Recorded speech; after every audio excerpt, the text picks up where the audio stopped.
saya lakukan ini semua dikarenakan saya kecewa dengan tim Irwandi Nova yang telah mengontrak saya sebagai jurkam penghibur.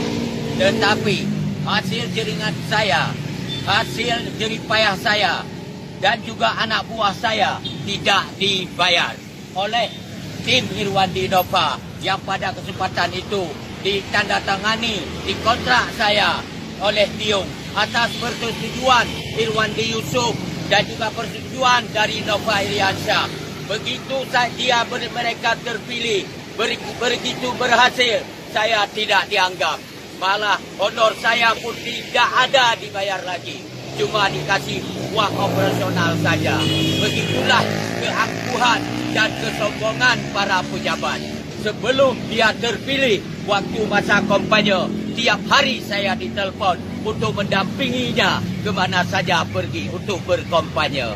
Tetapi setelah terpilih, saya tidak dianggap. Sakit saya datang ke Pendopo 2, mohon untuk jumpa dengan PLT Gubernur. Tapi dari jam 9 pagi saya tunggu sampai jam 6 sore, tidak mau dia jumpai. Karena sampai saya tidak makan siang hari itu karena tidak ada uang.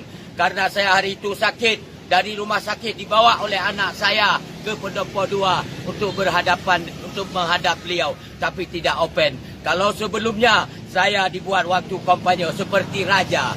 Saya tidak menyalahkan siapa-siapa. Yang saya salahkan adalah tim Irwandi Nova. Surat kontrak saya diteken oleh saudara Samsul Bahri bin Amirin alias Tiong.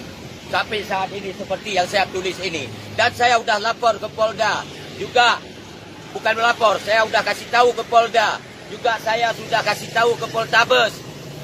Oleh mereka mengajurkan saya ke pengadilan. Saya datang ke pengadilan. Orang pengadilan tidak berani mengambil sikap. Tidak berani memanggil orang yang bersangkutan ini karena mereka adalah pejabat. Mereka takut digeser dari jabatannya. Bayangkan hukum di negara kita seperti itu.